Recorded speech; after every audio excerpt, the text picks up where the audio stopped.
Estamos en la reunión.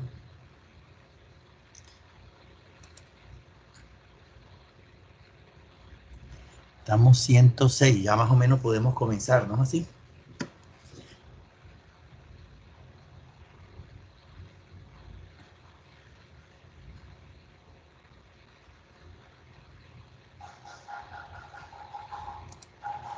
Ahí estás viendo, Haider, la pantalla. ¿Aló? Sí, doctor. ¿Sí? Sí, señor. Sí, profesor, ahí se ve. Listo, papi. Es que...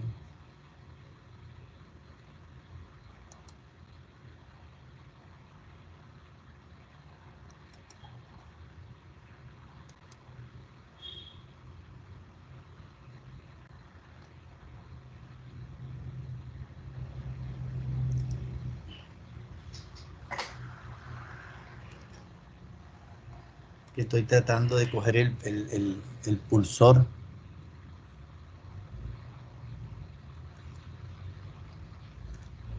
El puntero y no me sale.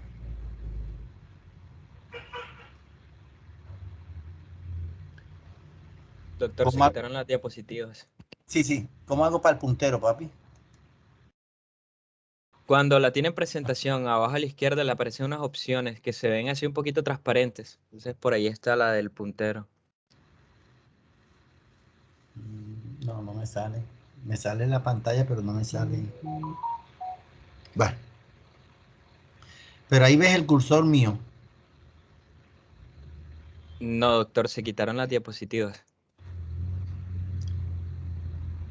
¿Y ahora? Tampoco.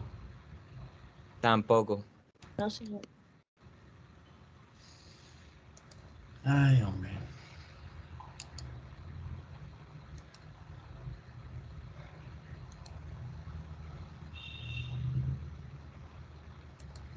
Ya las teníamos ahí. Bueno, ahora sí. Ahora sí deben verla. Sí, doctor. Sí, doctor. Sí, doctor. Gracias.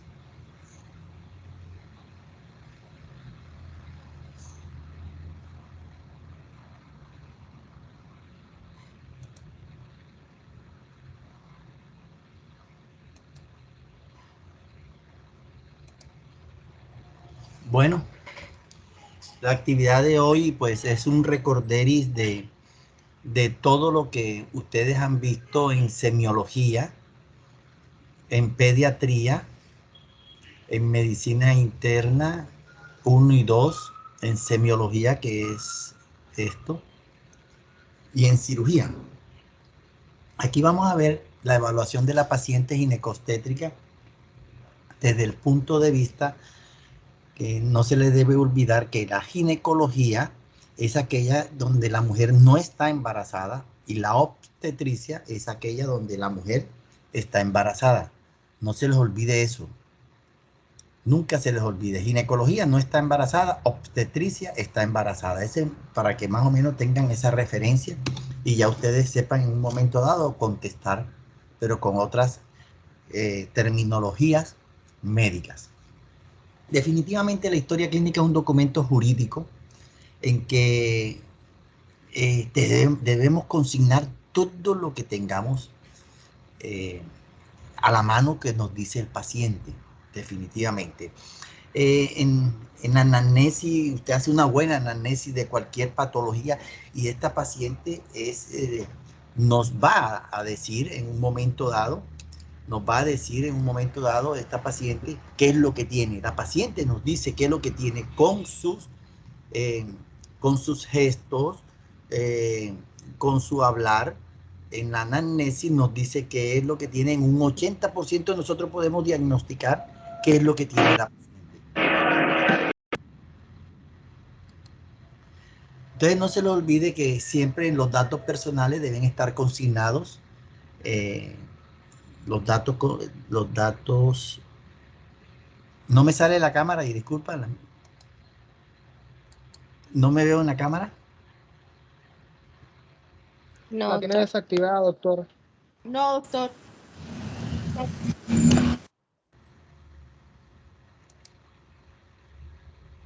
Yo creo que ya. Y ahí se ve la diapositiva. No, doctor, las No, diapositivas doctor. se quitaron. Ahora se quitaron. Bueno, otra vez el mismo cuento. Ay, Dios mío. No se preocupe, ahí vamos. Definitivamente la anamnesis, si ustedes no hacen una buena anamnesis en un paciente, ustedes jamás van a diagnosticar ninguna patología. Ninguna, pero ninguna es ninguna. Y si usted no piensa la patología que tiene la paciente, menos la va a diagnosticar. ¿Ya? Entonces ahí sí le sale todo, ¿no? Así. Sí le está saliendo la diapositiva y disculpe. Sí, doctor, Sí, y la doctor. cámara también. Entonces los datos personales casi siempre están en el computador de los admisionistas y si no está y si la estamos teniendo que realizar a mano, debemos consignar todos los datos personales del paciente, el sexo, la edad, dónde vive, con quién vive, el número de documento. Casi siempre el número de documento es el número de la historia clínica. La cédula de ciudadanía es la historia, es el número de la historia clínica. No se les olvide eso. Es como ustedes cuando le dan la tarjeta de identidad, usted ya tiene su tarjeta de identidad y ese va a ser el mismo número de la cédula. En la época mía teníamos un número de tarjeta de identidad y si yo me graduaba antes de los 18 años, me salía el diploma con la tarjeta de identidad y ese era un problema. Ahora la cédula de ciudadanía es el número de la tarjeta de identidad, es el mismo de la cédula de ciudadanía. Entonces debemos consignar todo eso. El motivo de consulta es lo que te refiere la paciente. No es una paciente que viene remitida de Malambo por X o Y motivo y usted dice remitida de Malambo. No, señora. Motivo de consulta, vengo porque tengo dolor en miembros inferiores, en edema, tengo actividad uterina, tengo una hemorragia uterina disfuncional o anormal. Ese es el motivo de consulta. Entonces, en la evolución del estado de la enfermedad actual es donde usted va a consignar esos datos. Paciente quien consulta al hospital de Malambo por esto y esto y esto, y ahí desarrolla usted la evolución de la enfermedad actual. No se les olvide eso, eso se lo enseñaron en semiología. Luego vienen los antecedentes personales. Entre los antecedentes personales, nunca se les olvide que estos pacientes de los antecedentes personales son personales de él, no que la familia ni nada, porque eso vienen después. No se dejen guiar porque que mi papá tiene esto, no, es lo que refiere el paciente, lo que tiene él, porque siempre estas personas tratan de confundir los antecedentes familiares con los antecedentes personales. Entonces, usted tiene que guiarlo a él y enseñarle cuáles son sus antecedentes de él, porque luego vienen los antecedentes familiares que tienen mucho que ver, tanto los personales como los familiares.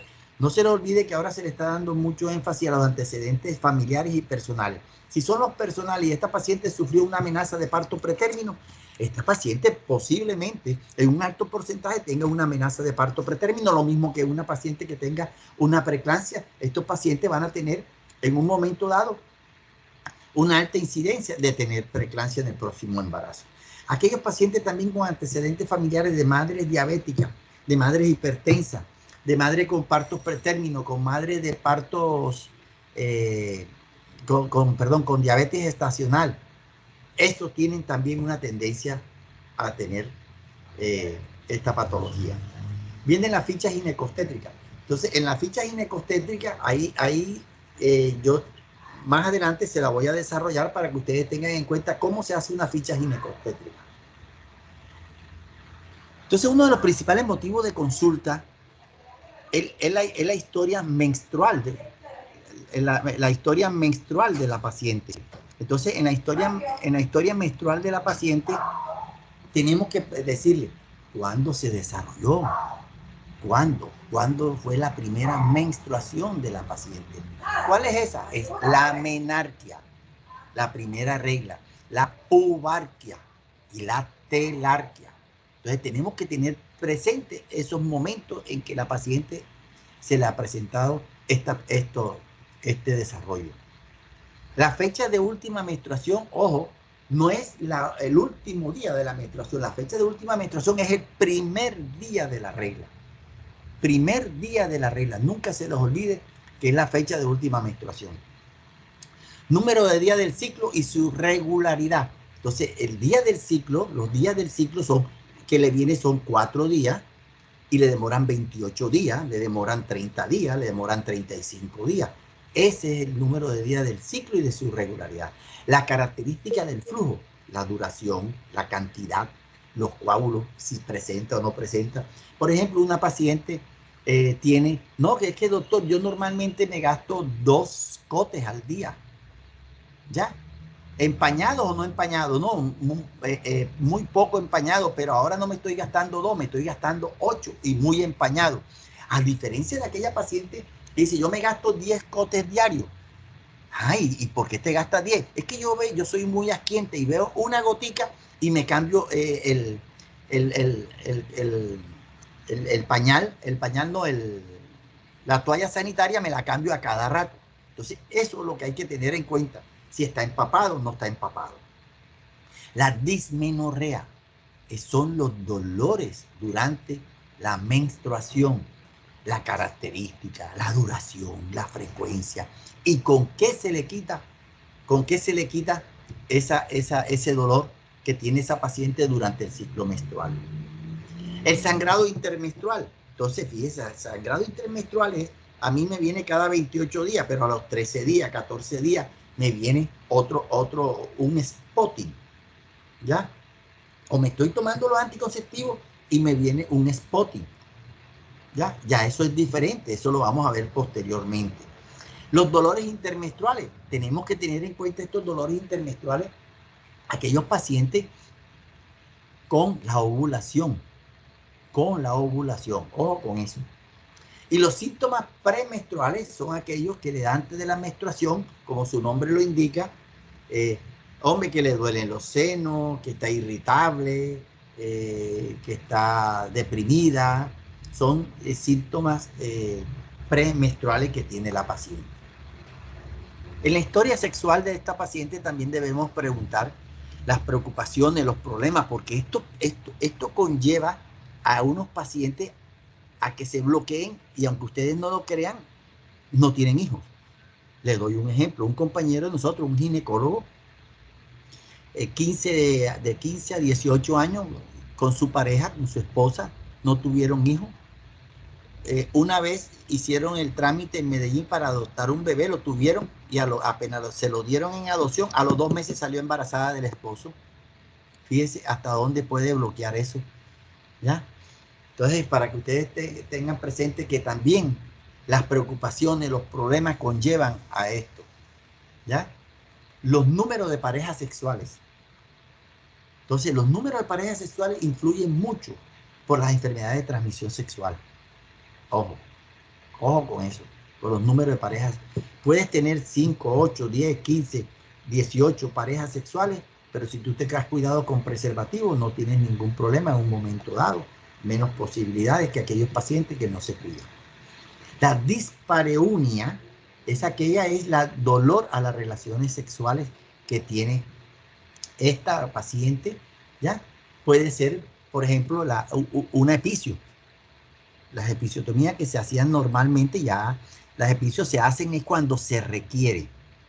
No es que esté en desuso, sino se hace cuando se requiere las epicios, ¿ya? Porque esto causa mucho dispareunia, dolor a las relaciones sexuales. También puede causar aquellos pacientes, la dispareunia puede causarlo la endometriosis, la disminución de la libido. La libido es el deseo sexual. Entonces, unas niñas de estas que tienen disminución del deseo sexual, hay que preguntarle a estos pacientes cuando son jóvenes si se están o no están planificando, cuánto llevan de planificación, porque hay pastillas, los anticonceptivos llevan a disminución de la libido. También aquellos pacientes ginecológicos que no están embarazadas a los 48, 50 años, que pueden tener disminución de la libido por disminución de las hormonas femeninas que vienen a producir, como lo son los estrógenos y la progesterona por el ovario. Entonces hay que tener en cuenta esta disminución de la libido, la edad de la paciente, dónde se presenta, en qué momento se presenta esta disminución de la libido. ¿A qué edad? El orgasmo, entonces, es la satisfacción sexual que tienen las mujeres. Entonces, ojo con eso, es importantísimo. ¿Por qué? Porque una paciente que ha tenido un desgarro tipo 4 o un desgarro tipo 3, que se hayan llevado el elevador del ano, estos pacientes después de un parto pueden tener disminución no pueden tener orgasmo. ¿Por qué no pueden tener orgasmo? Porque se llevó el elevador del ano y hay que hacerle una cirugía que se llama colporrafia posterior. Corregirla y ya. Entonces hay que tener presente esto. En las infecciones de transmisión sexual tenemos que tener en cuenta cuáles son las infecciones de transmisión sexual que debemos tener en cuenta. El virus del papiloma humano, 1, 2, cuando están embarazadas, la sífilis, la hepatitis. Eso son importantísimos tener en cuenta en una paciente un control preconcepcional, tener en cuenta lo que se le va a pedir al paciente, como son el VIH, el VDRL, ¿ya? El de la hepatitis, que son enfermedades de transmisión sexual. Tenemos que tenerlo presente en estos pacientes y pedirle estos exámenes a la paciente. Los métodos anticonceptivos, eso lo vamos a ver en una actividad posterior, ¿ya? Los métodos actuales que tiene la paciente, si está o no utilizando el método de los anticonceptivos. ¿Cuánto tiempo lleva de estar usando estos métodos anticonceptivos? La constancia de su uso, si es frecuente, no es frecuente, ¿ya? Los efectos colaterales que ellos puedan tener, como son disminución de la libido, resequedad, el spotting, la gastritis, cuando son el dispositivo, lo incómodo que es para tener las relaciones sexuales. Todo eso hay que preguntarle al paciente y consignarle en la historia clínica. Fíjese, con esa buena anamnesis, usted ya sabe qué pasa con esos anticonceptivos que está utilizando. ¿Ya? Entonces, ¿por qué los abandonó? ¿Por qué no los abandonó? ¿Por qué sigue? Pues, si se ha aumentado de peso, no se ha aumentado de peso. Todo eso debemos consignarlo en la historia clínica de los métodos de anticonceptivo que tenga la paciente. Definitivamente. Una paciente en el control preconcepcional también te puede consultar por una historia de infertilidad. Entonces, la historia de infertilidad, tú tienes que empezar a averiguar a esta paciente la historia menstrual, una historia obstétrica previa. ¿Qué quiere decir historia obstétrica previa? Si ha quedado embarazada anteriormente, si ha tenido aborto, ha tenido embarazo ectópico, ha tenido parto, ha tenido cesárea, ¿ya? Entonces, eso es la historia obstétrica de esta paciente, ¿ya? Los usos de anticonceptivos previos. Porque si esta paciente tiene un uso de anticonceptivos 2 o 3 meses antes, no puede ser que la regla sea fidedigna, confiable. Tiene que tener un uso más o menos de 4 meses antes, que la regla le haya venido más o menos puntual en este tiempo. El tiempo de suspensión del método, lo que yo le decía, tiene que haber tenido 4 para hacer una FUM confiable. FUM es fecha de última menstruación. Confiable es cuando esta paciente tiene los 4 meses anteriores, ya, que le viene 28, 30 días. Confiable, puntual a esta paciente son la FUM confiable.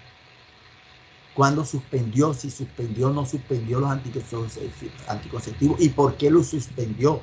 Si lo suspendió en la mitad de su uso, a la mitad del ciclo, entonces estas pacientes van a sufrir de unas hemorragias. Entonces hay que tener en cuenta todo esto.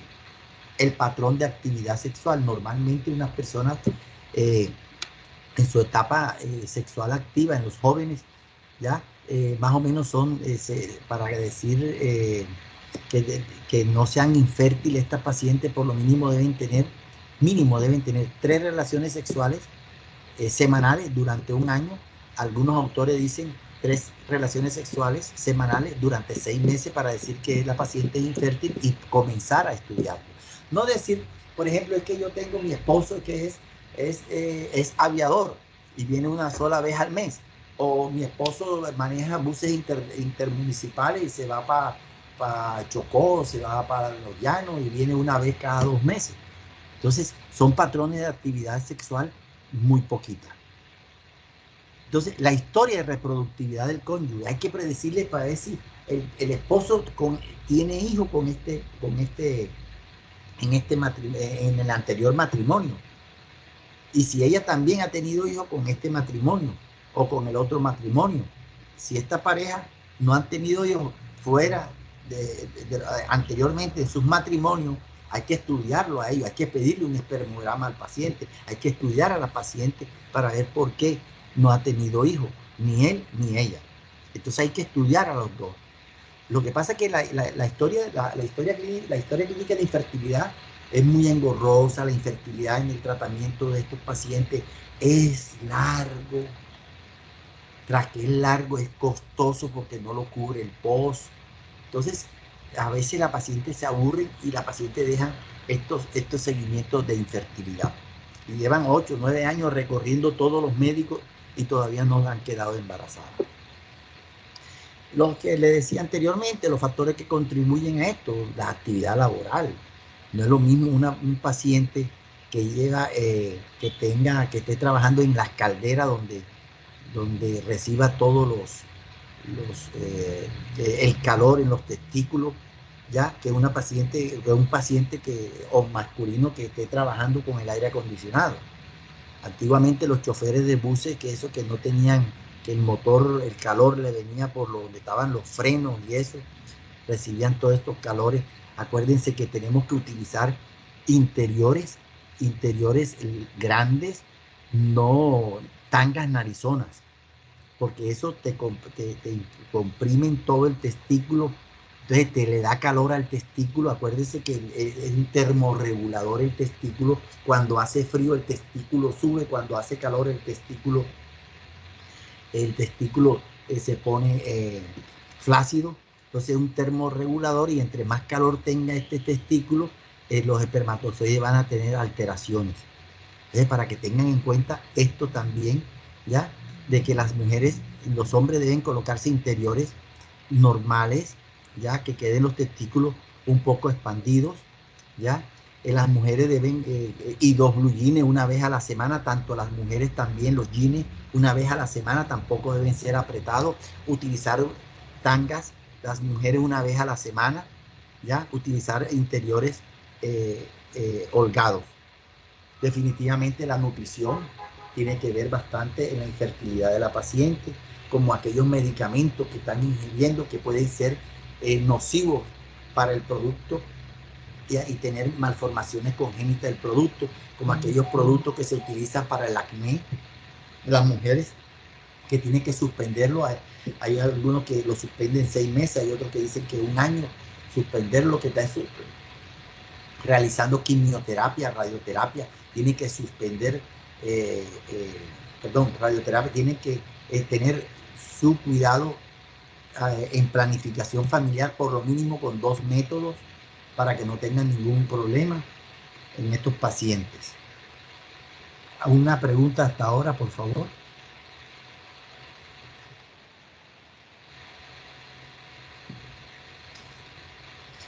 ¿Alguna pregunta, Haider? No, doctor, todo claro hasta el momento. Gracias. Doc, yo sí tengo una pregunta. ¿Con quién tengo el gusto? Es que no veo en la pantalla quién me hace porque no me sale. Ustedes disculpen. ¿Con quién hablo, doctor? Andrea Maya, doctor. Sí, señora. Dígame, doctora. Doctor, si una paciente está utilizando métodos anticonceptivos, en este caso medicamentos, y ella comenta que los usa irregularmente, o sea, ¿cuáles serían como las consecuencias de ese uso? Bueno, de pronto tú estás guiando la pregunta y la respuesta es al misoprostol. El misoprostol no es un método de planificación familiar. No, doctor, o sea, métodos anticonceptivos, o sea, sí, diarios o... Bueno, el uso indiscriminado, el uso inadecuado de los anticonceptivos orales, ya sea cualquiera, ya, de microdosis o de macrodosis, estos anticonceptivos lo que te pueden dar son irregularidades menstruales, spotting, sangrado, y no vas a saber cuándo te viene la regla. Entonces, lo ideal es utilizar los anticonceptivos normales durante 21 días o 28 días cíclicos cuando son orales, ¿ya? Utilizarlo. Y si a usted le está haciendo daño algún anticonceptivo, entonces usted lo tiene que cambiar, pero no suspenderlo. Por ejemplo, usted tiene X o Y medicamento anticonceptivo tomándolo y va por el cartón en el número del 9º día. Entonces le está haciendo daño porque le da vómito, náusea, lo que sea, gastritis. Entonces usted cámbialo por otro. Entonces se va a tomar la 9ª pastilla. Usted desecha 8 y sigue con el 9º. Cambia el Lister por otro anticonceptivo de otra marca, o de menos dosis o de más dosis, dependiendo si tienes ciclos irregulares, si tienes spotting. Hay que estudiar individualmente al paciente. Entonces, eso es lo que hay que hacer, no suspender el anticonceptivo y no tomarlo un día sí, un día no. Si usted se toma el anticonceptivo todos los días en la noche y se lo olvida en la noche, al día siguiente se acuerda, se toma el del día anterior y en la noche se toma el anticonceptivo. Eso lo puede hacer por 1 o 2 veces. Si ya te demoraste 3 a 4 días, entonces tú lo que haces es seguir el anticonceptivo y aplicarte y cuidarte con preservativo durante 7 a 8 días. Si ya son mayores días, debes suspenderlo y esperar el ciclo. Eso es lo que se hace, doctora. Bueno, ¿sí le quedó claro o no? Sí, doctor, gracias. Para Doctor, hacer... una pregunta. Sí, señorita. Mucho gusto, Latifi Yacine. ¿Perdón? Latifi Yacine. Está bien. ¿Latifis? Yacine. Ah, tú eres paisana. Sí, señor. Ah, bueno. Sí, doctora, dígame. Mi pregunta está relacionada con el síndrome de ovarios poliquísticos. Uh-huh. Yo quisiera saber si hay una alternativa en los tratamientos, ya que lo principal son los medios anticonceptivos, los anticonceptivos, pero en su mayoría tienen muchos efectos adversos hacia la mujer que no son muy cómodos, que digamos, y yo sí he visto que hay unas alternativas, pero no me queda muy claro porque siempre están relacionadas con la dieta y con ciertos alimentos, pero no sé hasta qué punto se debería considerar suspender los anticonceptivos para tratarlos solamente con dietas. Bueno, hay varios tratamientos y mirar individualmente a la paciente si son pacientes con un índice de masa corporal de mayor de 30, cuando son obesas, es más difícil, hay que mandarla a rebajar. Hay otro tratamiento los tratamientos son 2. Uno, si quiere quedar embarazada o no quiere quedar embarazada. Son 2 tratamientos diferentes. ¿Ya? Antiguamente, ¿qué se hacía con el síndrome de ovario poliquístico? Era hacer tratamientos de cirugía en cuña. Ya eso no está, ya está mandado a recoger. Entonces, el tratamiento se hace de 6 meses a 1 año con anticonceptivos orales, si no quiere tener embarazo. Y los otros son los inductores de la ovulación. Esa es una actividad académica que vamos a realizar más adelante con el doctor Fermín Navarro posteriormente. ¿Ok? Entonces son 2 tratamientos. Si quiere quedar embarazada o no quiere quedar embarazada. ¿Ok? Listo, Okay, muchas gracias. Latifi, ¿en qué curso está, Latifi? Yo estoy en el grupo D. Bien. Bueno, espero conocerla. Vaya a mi curso para conocerla, paisana. Claro que sí, doctor. Bueno, con mucho gusto. Doctor, una pregunta. Sí, doctor, ¿con quién hablo? Javier Lewis. Lewis. Sí, doctor Lewis, ¿cómo está usted? Bien, gracias a Dios. Doctor, una pregunta. Las mujeres embarazadas que tienen 8 semanas, ¿es normal que tengan dolores tipo cólicos? Bueno, entonces fíjate, si ha tenido 2, 3 cesáreas, de pronto sí, pero normalmente no debe tener esos dolores. Entonces, esos son dolores de amenaza de aborto. Entonces, según su iniciación, la amenaza de aborto se clasifica en amenaza de aborto, aborto en curso, aborto inminente, aborto fruto, aborto incompleto, aborto completo, ¿ya? Entonces, ¿qué se dice a esta paciente? Titulación de progesterona. Si la progesterona está un poquito disminuida, entonces se le manda progesterona en óvulos o progesterona tomada dependiendo si se manda de 200 miligramos cada 12 horas. ¿Ya? Lo otro es suspenderle la relación sexuales, tanto física como psicológicamente. Esta paciente debe estar quietecita en su casa, darle una incapacidad de 7 días, que no tenga relaciones, porque durante las relaciones sexuales el útero tiene un poder contráctil, ¿ya? Durante el orgasmo, y esto puede exacerbar más el dolor. Entonces estos pacientes hay que tenerle en incapacidad, y no es común en estos pacientes si no tienen endometriosis, si no tienen adherencia, si no tienen cirugías anteriores. No es lo ideal es que no tengan dolores. ¿Listo? Ok, doctor, muchas gracias. Bueno, entonces fíjese lo que yo le decía, de nada, doctor Lewis. Mire lo que yo le decía, las fichas ginecostétricas, ¿se acuerdan? Entonces, mire, G de gestación. Entonces, si yo a usted le digo en una retroalimentación, le digo gesta 4, parto 5, perdón, gesta 4, partos 1, abortos 1, cesáreas 1. Entonces, ustedes nada más colocan gesta 4, parto 1, un 1, aborto un 1, cesárea 1. Estos son ectópicos, vivos y muertos. Entonces, si la paciente tiene 5 embarazos, entonces usted va a colocar en la ficha ginecostétrica gesta 1, parto vaginal hace 8 años en el hospital de Barranquilla, sin complicaciones, pesó tanto, ¿ya? Aborto, fue un aborto, una interrupción voluntaria, o fue un aborto espontáneo, ¿ya? O un aborto retenido. Si es cesárea, la causa, entonces gesta 3, gesta 2 es el aborto, gesta 3 cesárea. ¿Por qué fue la cesárea? Cesárea porque el paciente, por el producto venía en podálica, porque me dio preeclampsia, ¿ya? O por preeclampsia y tenía un bicho desfavorable, porque la mejor vía para la preeclampsia es el parto vaginal, ¿ya?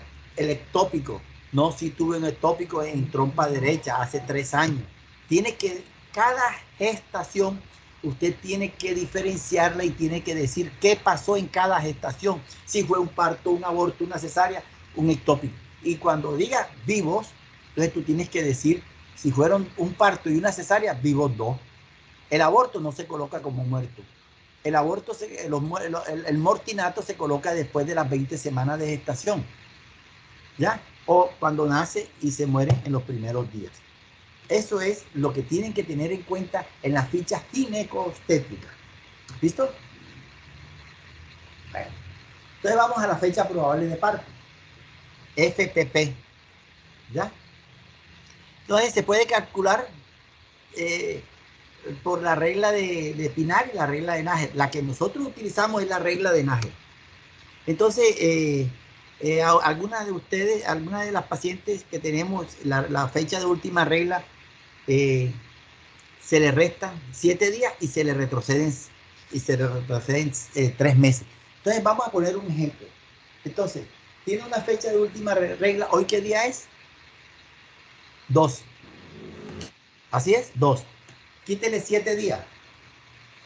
Se le agregan 7 días. ¿Cuántos días son? 7 y 2, 9. 9 de febrero. A febrero quítele 3 meses. Al 9 de febrero, al 9 de enero lleva 1. Al 9 de diciembre lleva otro. Y al 9 de noviembre lleva 8. Fecha probable de parto, 9 de noviembre.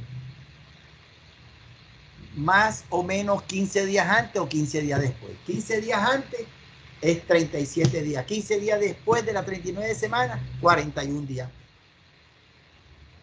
¿Entendieron? Quien no haya entendido, yo con mucho gusto vuelvo y le explico. ¿Podría repetirlo, por favor? Dime tú, doctor, una fecha de última menstruación de cualquier paciente. Dígame. 8 de noviembre.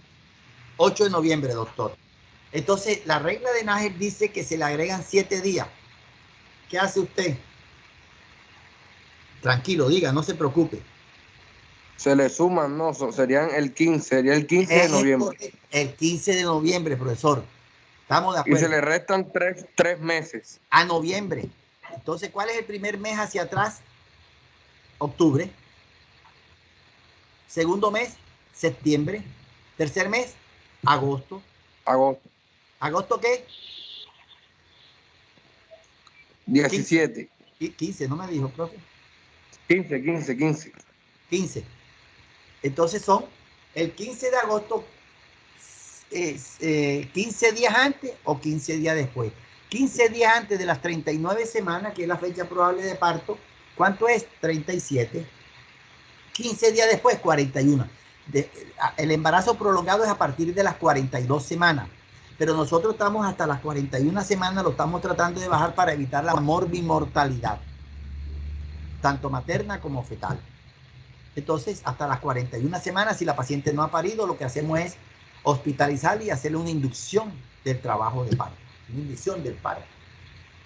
¿Estamos de acuerdo? ¿Quién no ha entendido eso, por favor? Y hacemos otro ejemplo. No le dé pena, no se preocupe. Cualquier pregunta no es ninguna pregunta boba, todas son preguntas importantes, que ustedes están en la etapa de formación. Pregunten ahora y no le pregunten al compañero, porque lo embolata más. ¿Listo? Bueno, sigamos. Entonces, definitivamente un examen físico que hay que hacerle al paciente es que usted, apenas le entre el paciente a su consultorio, usted debe estar ya preparado. Una inspección, cómo entra el paciente, cómo camina, cómo gesticula, si entra con un bastón, si entra con muleta, si entra... Todo eso usted tiene que consignarlo en la historia, si entra con una muleta, paciente que viene cojeando, que tiene una muleta en el brazo izquierdo, porque no puede apoyarse en la pierna izquierda. Ya cuando la va a revisar, la va a tocar, las percusiones, no se le olvide, la percusión, la palpación, la auscultación de esta paciente. ¿Ya? Disculpe que le diga esta frase que es muy popular entre nosotros, entre los ginecólogos. El que no mete el dedo, mete la pata. Disculpe que le digan esta palabra así. El que no mete el dedo, mete la pata. Si usted no toca al paciente, usted está en un grave error de cometer mala práctica o mala práctica médica. Entonces usted debe tocar al paciente, ¿ya? Tomarle la tensión arterial, que vamos a ver más adelante. Entonces, en el examen ginecológico de esta paciente, hay que explicarle a la paciente, no es acostarla ahí de pronto, ¡pum!, hacer una especuloscopia. No. Usted debe explicarle al paciente los pasos que usted va a hacer con la paciente. Eso se lo enseñaron en semiología. El doctor Hernández, y téngalo por seguro que así es. ¿Ya? ¿Qué es lo que vamos a utilizar? El fonendo, el tensiómetro. Mira, te voy a tomar la tensión arterial, es del lado izquierdo, del lado derecho. Mire, te vamos a colocar aquí. Esto te va a apretar, no te vayas a asustar. Cuando le vayamos a colocar el espéculo, decirle, mira, no te han hecho una citología. Esto es como si te vamos a ver el cuello, es como cuando si te hiciéramos una citología. Si le vamos a hacer un tacto, mira, vamos a hacerte un tacto, me voy a echar un poquito de lubricante para no maltratarte. Debemos hacer todo y lo debemos hacer con delicadeza. Con delicadeza. ¿Ya? Y esta paciente tiene muchas preguntas. ¿Ya? Muchas preguntas. Entonces, que a esas preguntas que tiene esa paciente, pues tenemos que resolvérselas con buena respuesta. Explicarle bien y preguntarle si entendió o no entendió. Y si no entendió, entonces hablarle en castellano, en el argot de la paciente. Bajarse al grado de educación de la paciente y hablar en terminología que ella entienda. ¿Ya? Si hay que explicarle 2 o 3 veces, se le explica a la paciente, porque la paciente no debe salir con duda del consultorio. Si sale con duda del consultorio, porque usted es un mal médico o no está pendiente de la paciente. ¿Ya? Entonces, son palabras comunes, fáciles de entender. No se le olvide eso. Jamás uno debe estar por encima de la paciente. Jamás. Debe colocarse al nivel del paciente, el grado de educación del paciente, hablarle en terminología sencilla, ¿ya? Para que entienda la paciente. Entonces, esto nunca se lo olvide. Hay que acostarle en una camilla. apropiada, obteniendo una buena posición. Y si usted va a revisar la paciente, debe revisarla del lado derecho del paciente. No, miren las camillas cómo están colocadas y cómo se acuesta el paciente, que usted lo revisa del lado derecho del paciente. O sea, del lado derecho del paciente, ahí donde va a revisar usted a la paciente, aunque sea zurdo. Miren las camillas para que vea cómo están colocadas. Siempre mantener el contacto visual del paciente, no sentarse en el computador y empezar. Sí, bueno, hasta luego, vaya. No, eso no es, perdemos esa esencia de lo que es una consulta, de tener al paciente, de explicarle, ¿ya? De mirarla a los ojos, ¿ya? De examinarla. Eso es lo que debemos tener pendiente. Y tener, ojo, que si es una paciente menor de edad, usted no la puede atender. Ya sea hombre o mujer, nosotros que somos ginecólogos, somos mujeres, no podemos atender ninguna paciente menor de edad. Debe venir con un familiar. Y la mujer embarazada no debe andar sola, siempre debe acompañarla, porque la paciente embarazada le da hipotensión, le da el yello, como uno dice vulgarmente. Entonces, debe tener un familiar, ¿ya? Y que la paciente no se vaya a descender sus interiores hasta la rodilla. Debe ir al baño, colocarse una bata, y si vamos a hacer una especuloscopia, explicarle, ¿ya?, a esta paciente. Y debe colocarse la bata a la paciente. Debe tener un familiar al lado del paciente. Explicarle a la paciente y explicarle también, explicarle a ella y a la paciente, al familiar de la paciente. Siempre.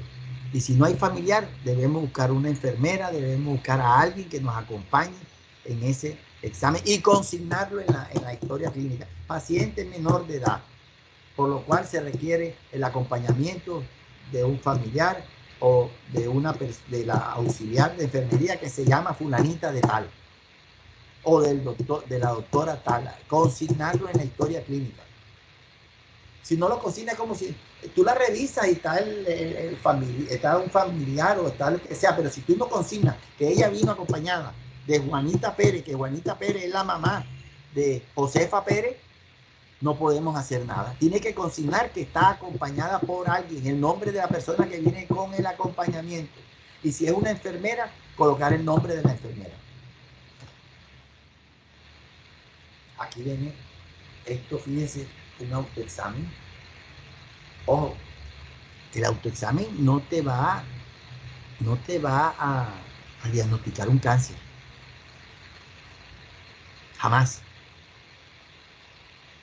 Pero sí te está diciendo un signo de alarma. El que diagnostica el cáncer es el examen histopatológico.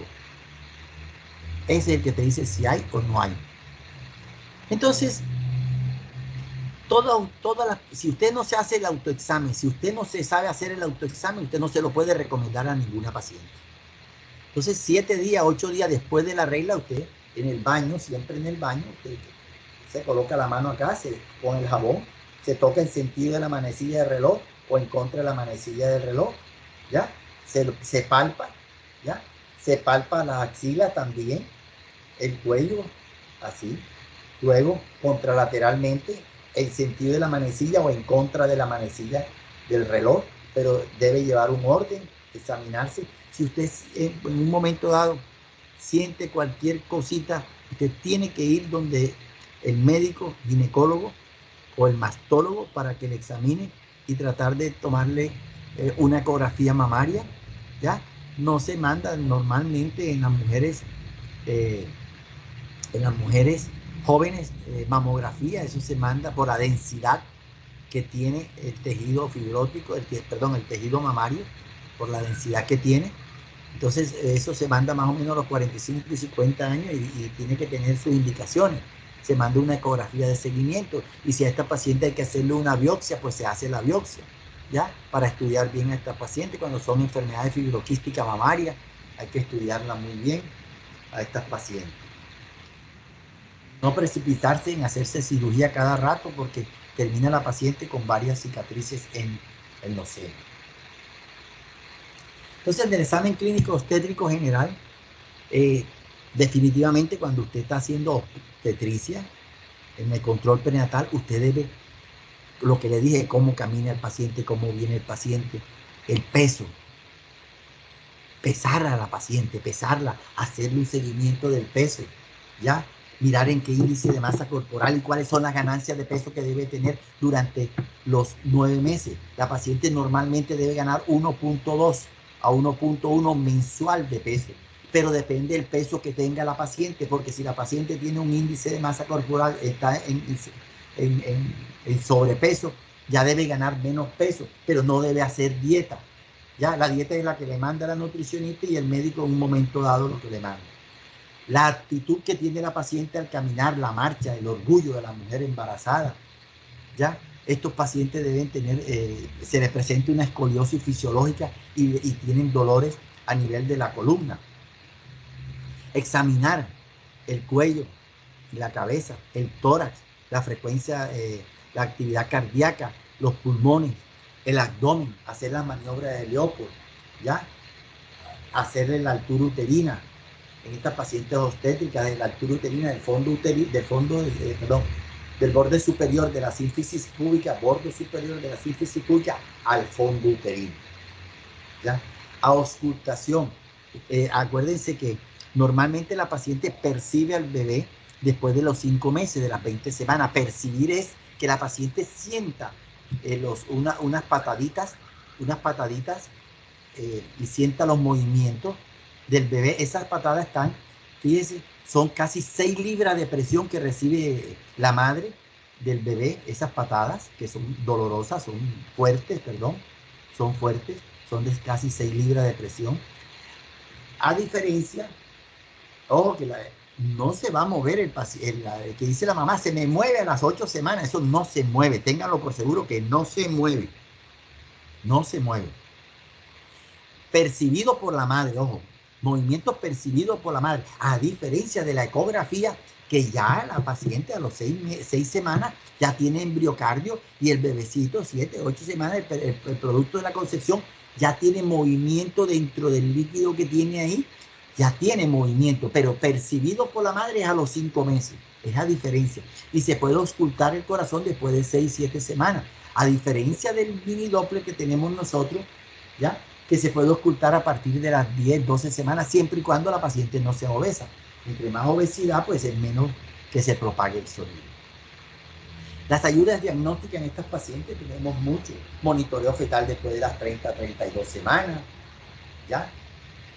Una ecografía, las ecografías obstétricas, ¿ya? Las ayudas diagnósticas que podemos utilizar en estos pacientes, los exámenes de rutina que ya ustedes deben saberse los hemogramas, hemoclasificación, BDRL, VIH, glicemia, hepatitis, serología, frotis vaginal. ¿Qué me faltó? Ya la curva es de las 24 a las 28 semanas. El cultivo de secreción rectovaginal para el estreptococo beta hemolítico es a las 35 semanas. Entonces, fíjense, todo es una citología de las 13 a las 28 semanas. Algunos autores de las 16 a las 28 semanas se toman de las 13 a las 28 semanas la citología vaginal. Las maniobras de Leopold, se hacen a partir de las 28 semanas, ¿ya? Antes no deben hacérsela porque no vas a encontrar a un bebé fácilmente, ¿ya? Entonces, a partir de las 28, algunos autores dicen a partir de las 30, pero a partir de las 28. Entonces, la primera maniobra de Leopold, ahí está dibujada. ¿Ven el cursor? No ven el cursor, perdón. Haider, ¿ves el cursor? Sí se ve, doctor. Sí se ve. Sí. Sí se ve el cursor, perdón.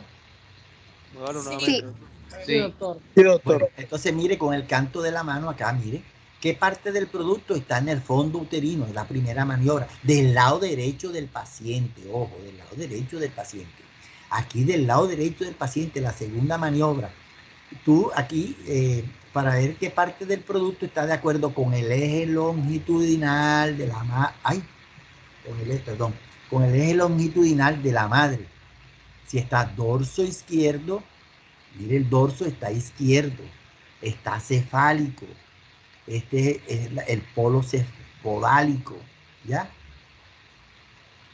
La tercera maniobra es la presentación. Hay dos tipos de presentación, cefálica y esta es podálica si está aquí. Y hay variantes de posición que es diferente, podálica incompleta, completa, la variedad de posición que hay en el producto de la concepción, que hay como 9 o 10 de las variantes de posición que son transverso, oblicuo anterior, oblicuo posterior. Eso esa es otra actividad académica que vamos a realizar posteriormente en el trabajo de parto. La cuarta maniobra, ya aquí sí es diferente, es del lado del paciente.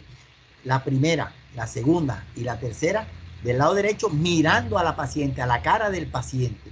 La cuarta maniobra es del lado derecho, pero mirando a los pies del paciente, para ver qué producto está en el eje, en el polo cefálico que se pone en contacto con el estrecho superior de la pelvis y que es capaz de desencadenar un trabajo de parto. Esa es la definición de presentación. Si es cefálica o si es podálica. ¿Ok? Miren acá un truquito que les voy a enseñar. Si usted hace la segunda maniobra y la tercera, ya la tercera si está acá cefálica. Y la segunda, mire, primero hace la segunda y después la tercera. Mire, cuando vaya a tomar la frecuencia cardíaca, no la va a tomar aquí, la va a tomar aquí. Este es el ombligo más o menos. Entonces la toma aquí, la frecuencia cardíaca, no la tomen aquí. Y aquí le toman, van a lo seguro de tomar la frecuencia cardíaca del bebé. Eso es en la práctica. Bueno. ¿Alguna pregunta? Bueno. Lo que le decía al comienzo, los principales motivos de consulta, y eso es lo que van a ver ustedes bastante cuando sean médicos general, es pura obstetricia y ginecología y pura pediatría. Y entre las consultas que vienen de ginecología y de obstetricia son alteraciones del flujo, o sea, del flujo rojo, que son las menstruaciones, ¿ya? Y las alteraciones del flujo blanco, ¿ya? Cuando vienen entonces las alteraciones en el flujo, acuérdense que las mujeres embarazadas tienen un flujo normal, que se llama hidrorrea gravídica del embarazo, no se les olvide, hidrorrea gravídica del embarazo. A las mujeres embarazadas se les exacerba más el flujo, se llama hidrorrea gravídica del embarazo, y es fisiológico. Mientras el flujo no huela feo, o no rasque, no pasa nada. La controlas tú con el frotis vaginal. Entonces estos flujos pueden ser, los flujos fisiológicos pueden ser premenstrual, postmenstrual, el de la ovulación, antes de la menstruación, posterior al de la menstruación, el de la menarquia, del embarazo, que se llama hidrorrea gravídica del embarazo. ¿Ya? Son flujos fisiológicos. Entonces, nunca se les olvide eso. ¿Ya? Mire las alteraciones de los flujos, que ahora vamos a ver más adelante eso. El dolor pélvico, mirar para ver si esta paciente ha venido con dolores pélvicos sucesivos, para la pregunta que me hizo la doctora o el doctor, que si una paciente con 8 semanas de gestación tiene dolores, hay que mirar los antecedentes de esta paciente. En la menopausia, ¿ya? También se puede consultar en la menopausia por disminución de la libido, decadencia caída del pelo, no orgasmo, irritación, bochornos, oleadas de calor, vagina reseca, piel reseca. Son etapas fisiológicas que pueden pasar normalmente de 2 a 3 años, pero nosotros le tenemos que dar calidad de vida a estos pacientes. Entonces tenemos que mandarle, ya cuando le diagnostiquemos, a darles unos tips como son ejercicio, mantenerse sexualmente activa, utilizar lubricante en estos pacientes, no utilizar bebidas negras, no tomar tinto, gaseosas negras, chocolate, no tomar tragos, fumar cigarrillos, tener buena calidad de vida. Las disfunciones sexuales, tenemos que estar pendientes de estos pacientes, que la disfunción no es fácil hablar a una paciente de disfunción sexual con con su médico, así tampoco es como el hombre habla de disfunción sexual con el urólogo, no es fácil, ¿ya? Definitivamente, doctoras y doctores, ustedes tienen que recomendarle esto, lo tienen que recomendar a sus señoras madres, a sus hermanas, que tengan, y ustedes mismos, si tienen actividad actividad sexual, las mujeres, hacerse una citología anual, controles ginecológicos anuales, autoexamen del seno, hacerse un examen anual, ¿ya? Especialmente nosotros los que estamos en primera línea, hacerse el BDRL, el HIV, el del hepatitis, todos esos exámenes nosotros tenemos que estar ahí pendientes. Yo opero mucho, entonces yo me puedo apoyar, entonces todo esto, tras que lo reporto a la ARL, tengo que hacerme todos estos exámenes mensualmente, ¿ya? Y si usted no le puede recomendar a su familiar un examen de citología anual, estamos apague y vamos. Si usted no se hace una citología anual, por regla, aunque le incomode la citología, usted no la puede recomendar. Entonces, tiene que tener en cuenta eso. ¿Ya? Bueno. ¿Sí? Bueno, hablamos después que te den clase. Bueno, disculpen, doctor. Bueno, entonces, si ustedes no saben darle al paciente, si usted mismo no se hacen las recomendaciones, una citología anual o cada 2 años, depende si usted no es promiscua, si es promiscua, si no utiliza preservativo, todo eso se lo va indicando su ginecólogo cada 6 meses, cada año, cada 2 años, cada 3 años, todo eso, los exámenes se lo manda el ginecólogo. Y ya cuando están nuestras señoras madres que tienen edad, hacerle por lo mínimo, si tiene todavía el ovario, hacerse una ecografía anual también. Miren, las hemorragias es la menstruación es la única hemorragia uterina normal. No se le olvide que la sangre es escandalosa. Yo le hago una pregunta. ¿Cuánto cree que una mujer pierde normalmente en una menstruación de sangre? Entre 90 a 120 mililitros, doctor. Sí, más o menos. 80, de 50 a 80. Miren este vaso. Tiene más o menos 200 cc de agua. Y 80 no es nada. No es nada. Lo que pasa es que la sangre es escandalosa. Y si alguna vez ustedes se acuerdan que ustedes no se colocaron cote y le vino la regla y usted sale caminando y de pronto está goteando en la sala o va para el baño y gotea sangre, goticas de sangre, viene la mamá atrás y dice, ay, mi hija se va a morir, Dios mío, mira, se está desangrando. No, es escandalosa la sangre. Entonces, ojo con eso, hay que mirar bien. Las hemorragias. Ojo, así como lo decía yo a mi salón, el periodo del ciclo menstrual son 28 días, más o menos 7. O sea que una mujer le puede venir el ciclo durante 2 veces al mes. ¿Por qué? Porque le puede venir el 1 de febrero y le puede venir el 23 de febrero. ¿Por qué? Porque los ciclos normales son 28 días más o menos 7. Más o menos 21. Más 35 días. O sea que usted en un mes, por ejemplo, si usted le vino el 27 de noviembre, de enero, usted puede pasar sin regla febrero, ¿ya? Porque son 35 días.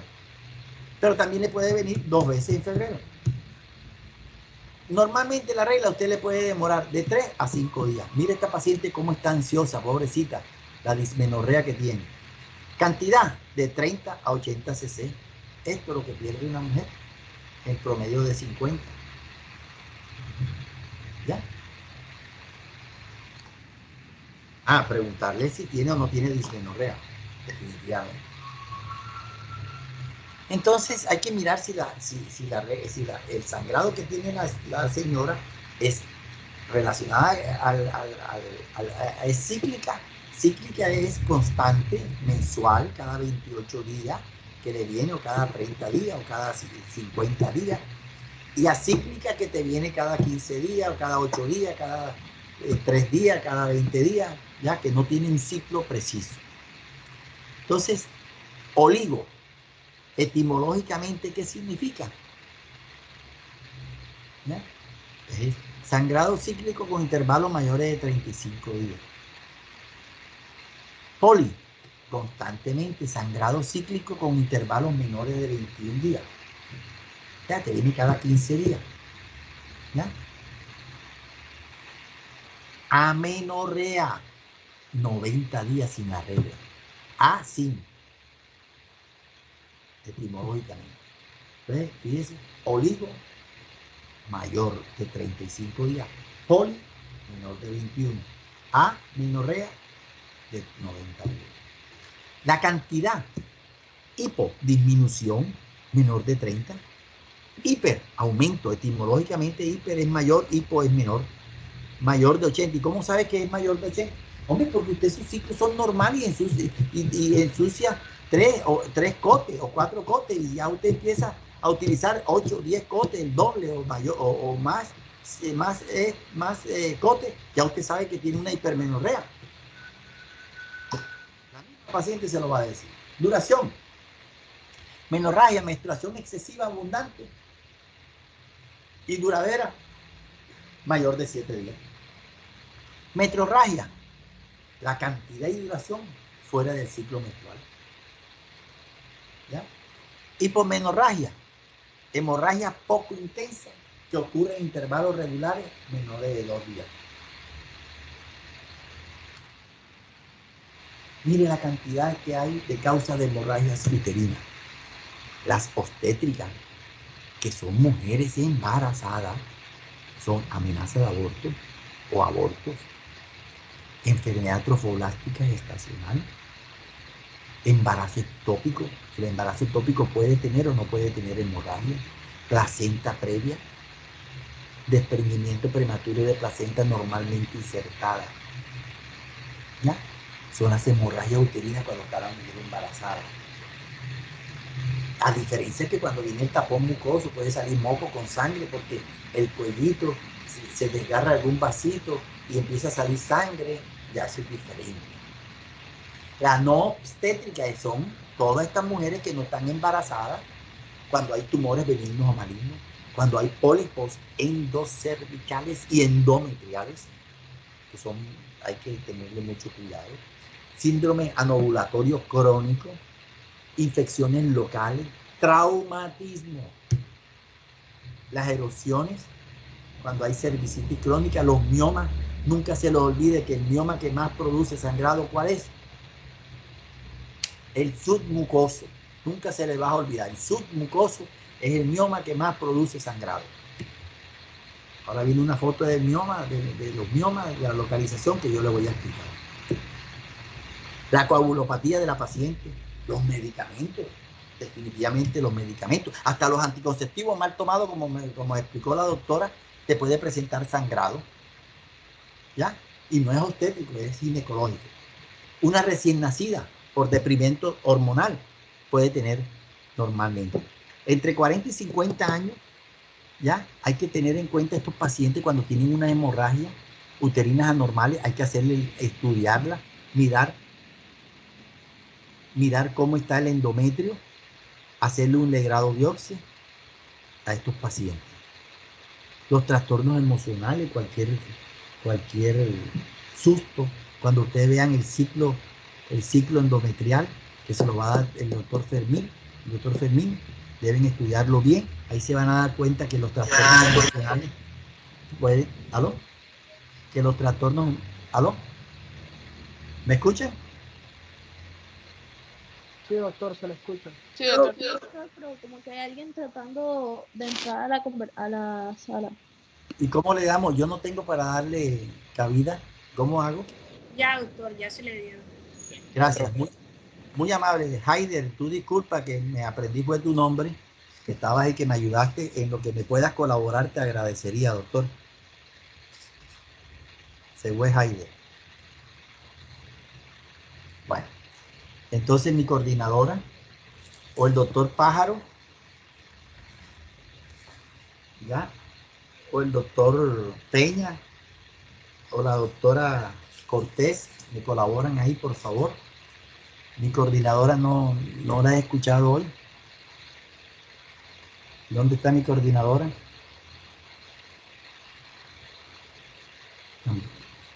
No pudo conectarse. Correcto. Dígame, doctora. No le escucho bien. Bueno, ahí está la doctora. En lo que me puedas colaborar, le agradecería, por favor. Gracias. Para que ninguno se quede por fuera. Cada grupo le toma antes de finalizar, le tomamos quienes asistieron para dárselo a la doctora, a cada doctora, por favor. Se lo pasan a la doctora, a los coordinadores, quienes asistieron. ¿Ok? Listo. Los trastornos emocionales lo van a ver ustedes con el doctor Fermín, que cualquier problema en el ciclo hipotálamo, hipófisis, ovario, en estas emociones puede haber alteraciones. En la premenopausia, en la menopausia y la posmenopausia es delicado las causas de hemorragia uterina. En estos pacientes hay que estudiarlo bien en la menopausia, posmenopausia y menopausia. Hay que estudiar bien a estos pacientes. Ojo con estas hemorragias que tienen estos pacientes cuando son de mayor edad. Hay que estudiarla bien, hay que estar muy pendiente de estos pacientes. Comiencen con su señora madre, con sus familiares, ¿ya? Para ver qué es lo que pasa con estas mujeres, con sus familiares. Por lo mínimo hacerle una ecografía, mirar qué es lo que tiene, si es una hiperplasia endometrial, que te sugiere una hiperplasia endometrial, para hacerle un legrado biopsia, si tiene el endometrio grueso, para hacerle un legrado biopsia. Eso es lo que deben estar ustedes atentos ahora que están en ginecología y obstetricia. El dolor, mirar si es de origen ginecológico o no ginecológico. La dismenorrea, volvemos a insistir en lo que decíamos anteriormente. La tensión premenstrual, las ovulaciones dolorosas. La mayoría de ustedes saben cuándo le viene la ovulación. ¿Por qué? La mayoría de las mujeres porque tienen en la mitad del ciclo un dolorcito en el abdomen y hay un flujito cristalino a nivel de vagina, ¿ya?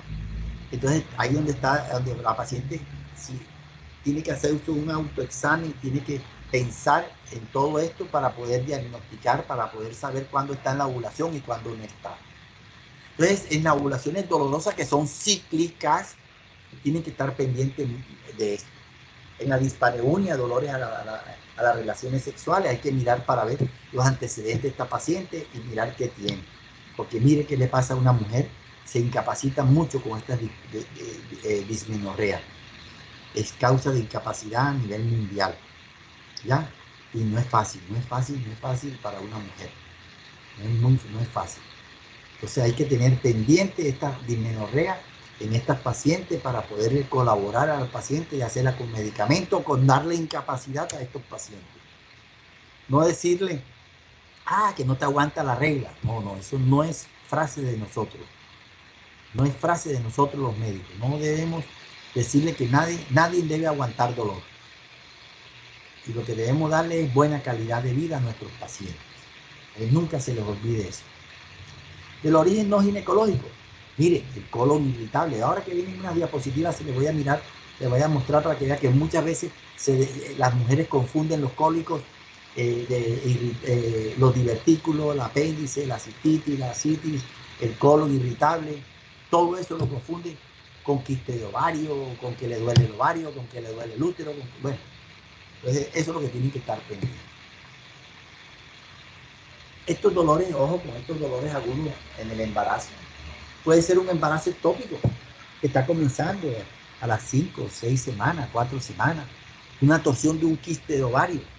¿Ya? Los quistes de ovario mayor de 5 centímetros, estos quistes de ovario son quirúrgicos. Un abrupto placentae, que se desprende la placenta. El abrupto placentae es el desprendimiento de la placenta, se pone el abdomen como en leña. Una ruptura uterina también, es peligrosa. ¿Ya? Cuando hay ruptura uterina ya se quita el dolor agudo y ya no tiene dolor, pero la paciente empieza a sangrar por dentro y puede haber un shock y esta paciente se nos puede fallecer. Les doy 5 minutos para que ustedes tomen un break, tomen un vasito de agua y descansen. 3 minutos, ¿estamos de acuerdo, doctora? ¿Aló? Sí, doctor. Bueno, 3 minutos, nos vemos. Contabilizado, mi coordinadora o la doctora Cortés o el doctor Pájaro me avisan. Listo, doctor. Doctor, una pregunta.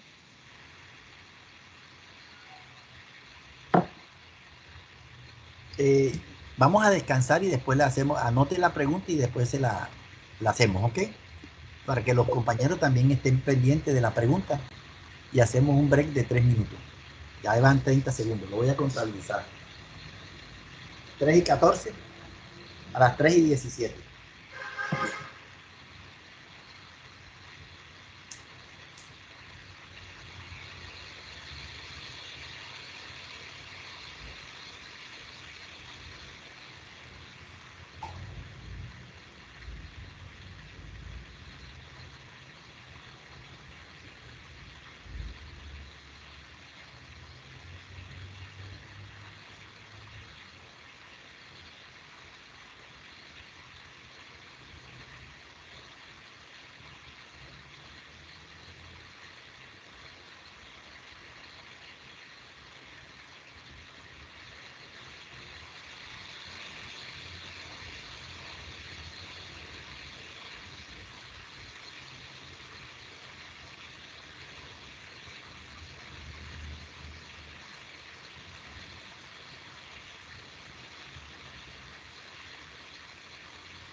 Bueno, ¿ya están, compañeros?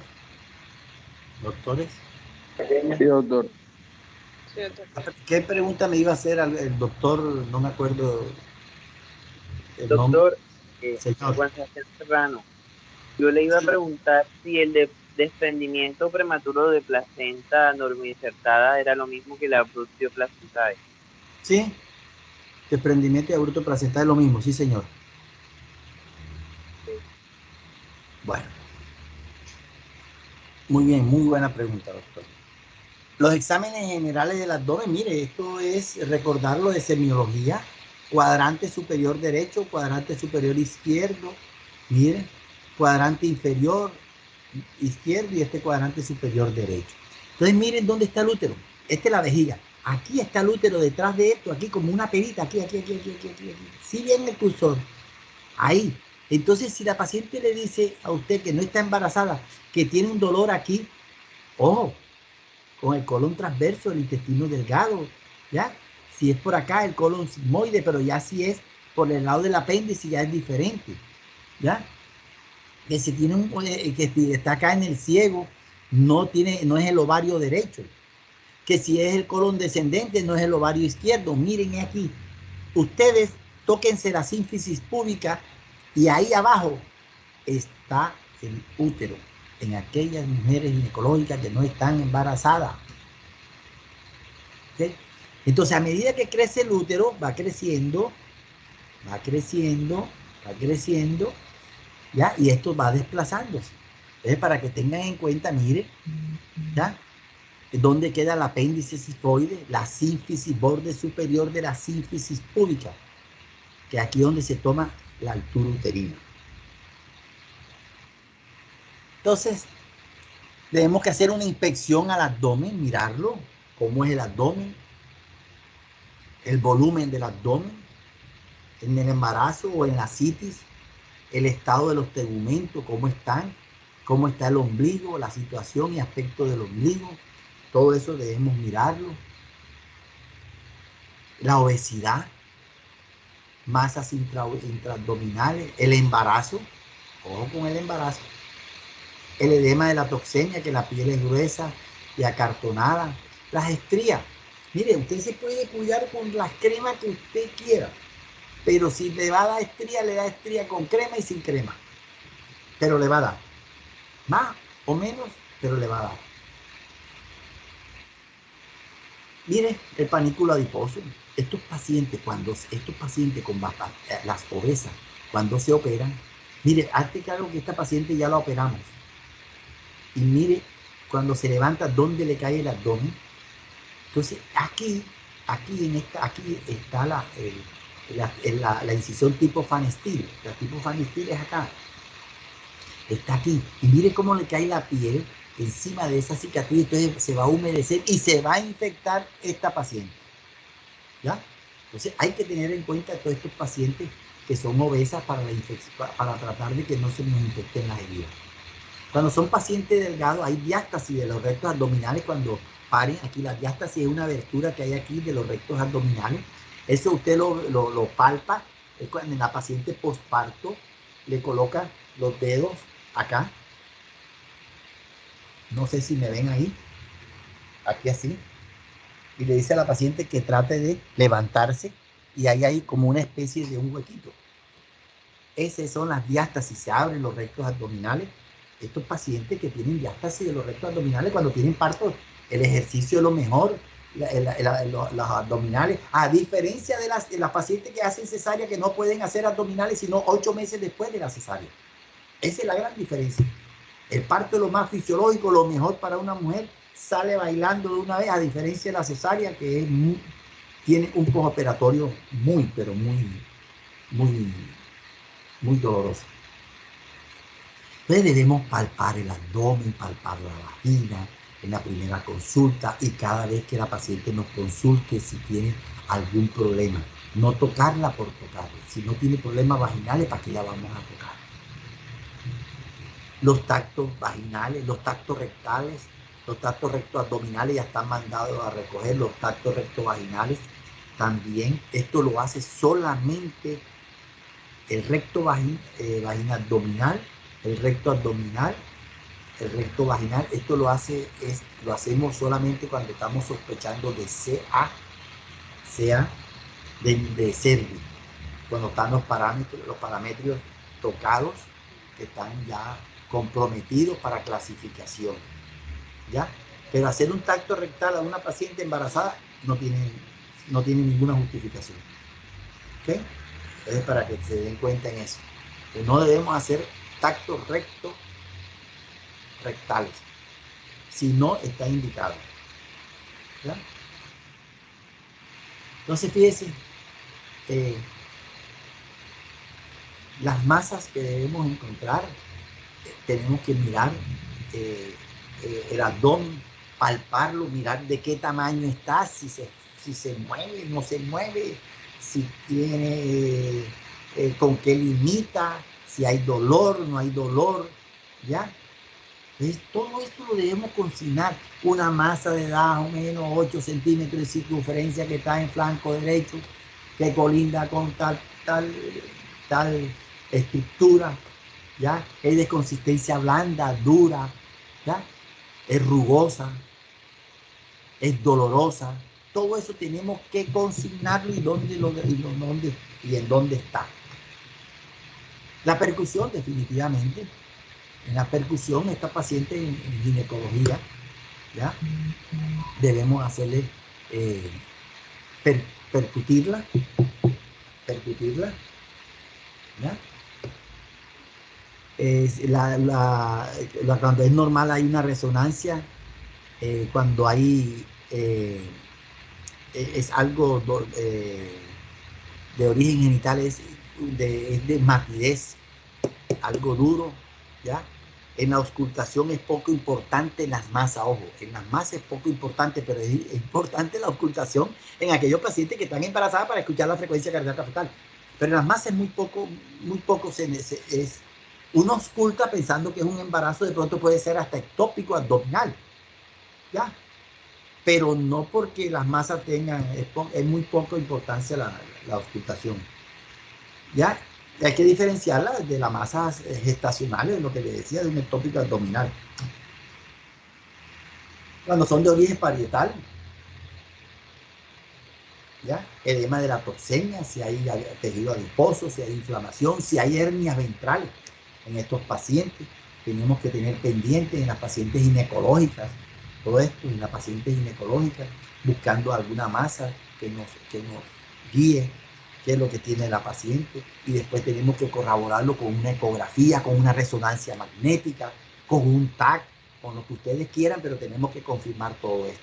Pero primero es la anamnesis y el examen físico, y nos da una idea de qué es lo que vamos a mandar en este paciente.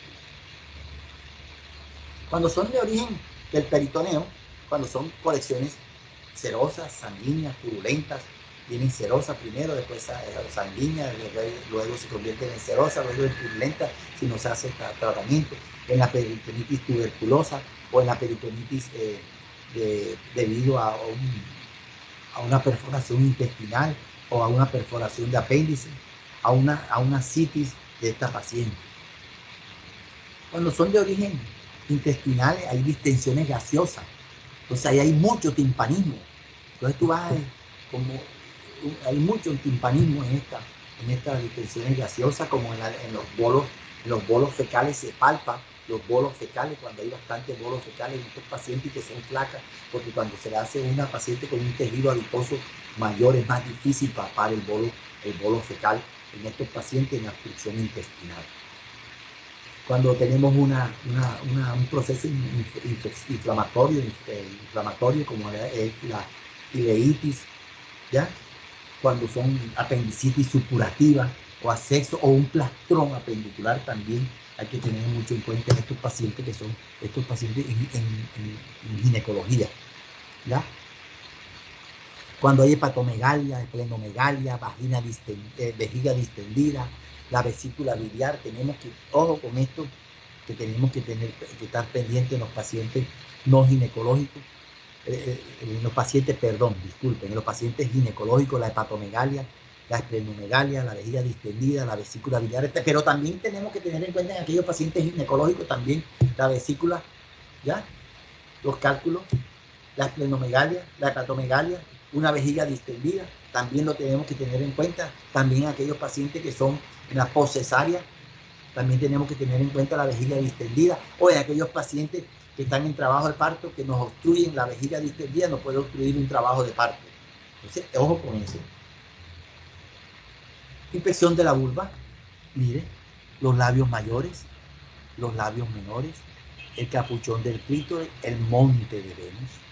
Entonces, fíjese que ahora las mujeres andan todo esto se lo quitan, lampiños, se vuelven así, tienen sus órganos genitales, el monte de Venus así no. Así como son importantes los vellos en la oreja, los vellos en la nariz, que aquí están los mocos y aquí está la cerosa, perdón, ¿cómo se llama? El tapón de cera. Aquí esto también es importante para el flujo. Estas pacientes que se quitan todo esto, ya, no debe hacerse esto de estar lampiño aquí, ya, porque el monte de Venus, para eso nuestro Señor Dios creó el monte de Venus, hizo los vellos eso ahí por algo. Si no lo quiere tener largo, téngalo así como lo tiene esta señora, ya, se lo depila, nada más, se lo corta, ya, se lo corta, ya. Entonces, para que tengan... Con tijeras. Sí, señor, con tijeras, sí, señor, así es, doctor. O como me decía un alumno en clase, se pasa la cuchilla 2, yo le dije, no, la 3. ¿Ya? Entonces, debe de eso, rasurárselo un poquito, ¿ya? Para que tengan en cuenta eso. Entonces, mire, esto es el himen, ¿ya? Mire cómo está el himen aquí. Esto también puede ser carúnculas himeniales, esto. Este es el meato urinario. El meato urinario. Y aquí al lado están las glándulas de Skene. Y aquí al lado están las glándulas de Bartolino. Este es el introito vaginal. Este es el periné. El periné. Este es el esfínter anal. Este es la horquilla vaginal. Entonces tenemos que hacer una inspección de esto. Esta es la parte inguinal, ¿ya? Para que ustedes sepan. Entonces mirar todo esto, la cara de los muslos, ¿ya? Todo tenemos que inspeccionarlo para ver si aquí hay hemorroide, no hay hemorroide, ¿ya?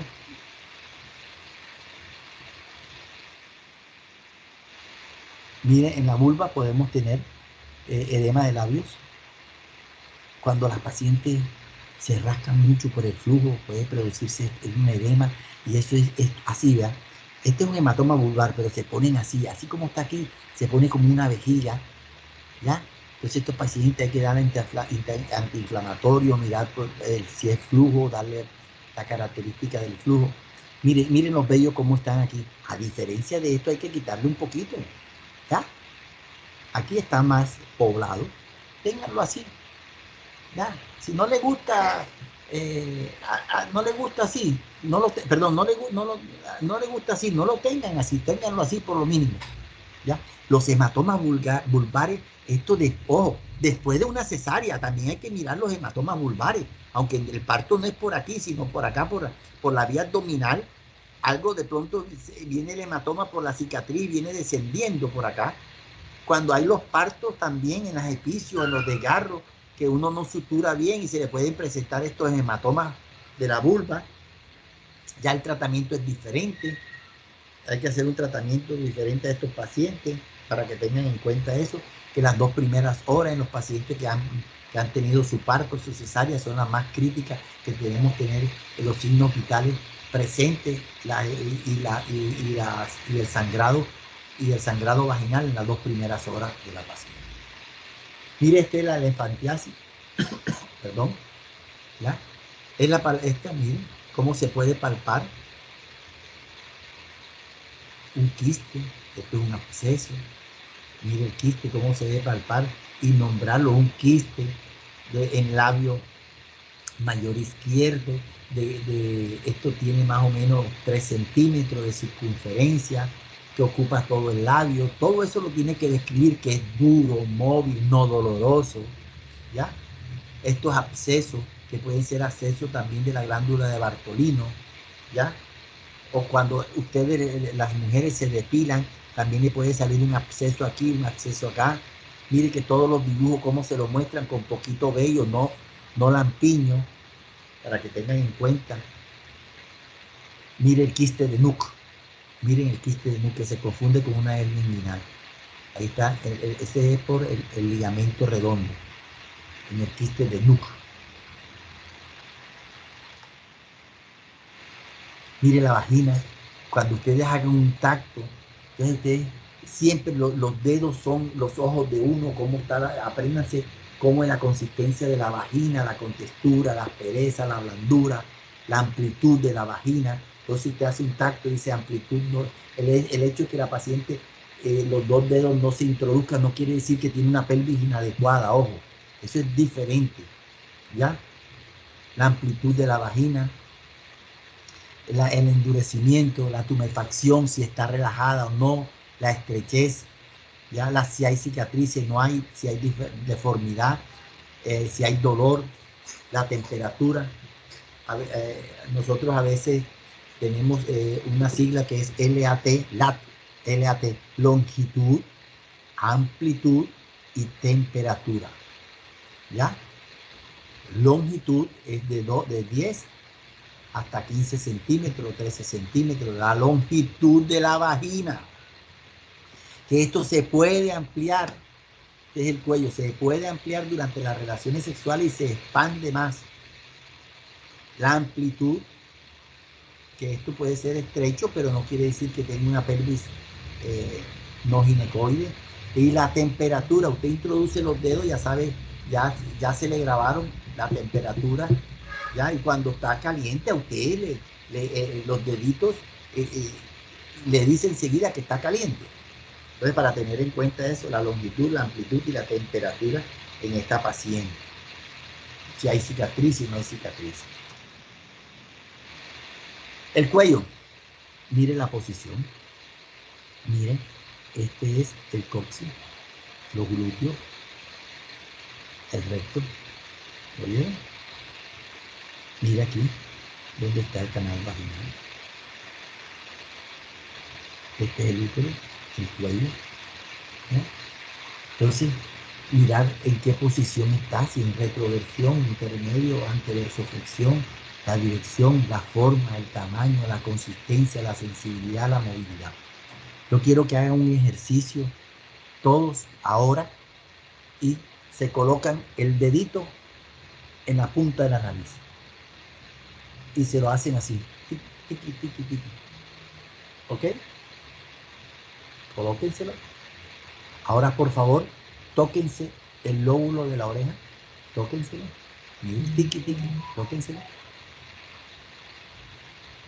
Quiero que alguien me diga cuál es más blando. El lóbulo de la oreja. El lóbulo. Correcto. Entonces, doctores, signo presuntivo de embarazo, el cuello. Cuando está duro como signo presuntivo, se dice que presuntivo es posiblemente está embarazada la paciente. Entonces, si está como la puntica de la nariz, que no está embarazada. Si está como el lóbulo de la oreja, está embarazada. ¿Ya? La consistencia. ¿Ya?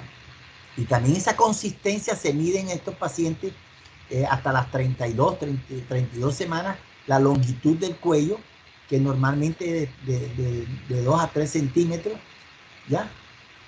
Y cuando está embarazada, miramos para ver la longitud del cuello para ver si esta paciente tiene amenaza de parto pretérmino, le hacemos seguimiento con la longitud del cuello y la consistencia del cuello con las maniobras de Valsalva, que eso va a ser una actividad académica.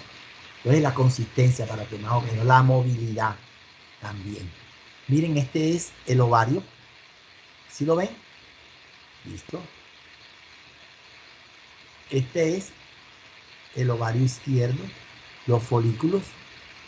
Este es la trompa. Este es la fimbria. Este es el cuerno. Este es el cuello. Canal cervical. Este es el canal conducto.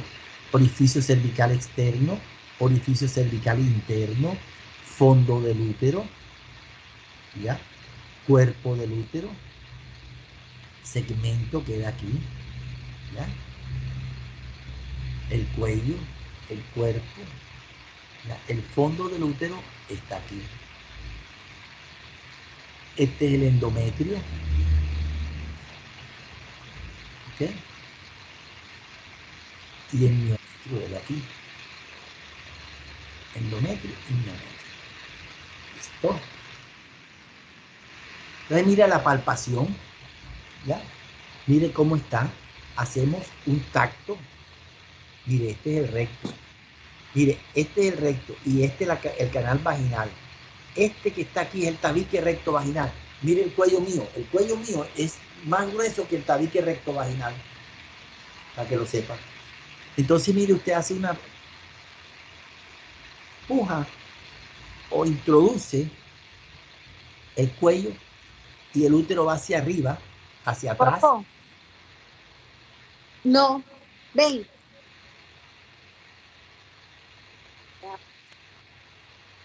Y hacia arriba para que el fondo se incline hacia adelante y los dedos que están aquí en el abdomen palpen el cuerpo uterino, la cara, todo lo que está arriba. ¿Se acuerda que le dije anterior a mi curso?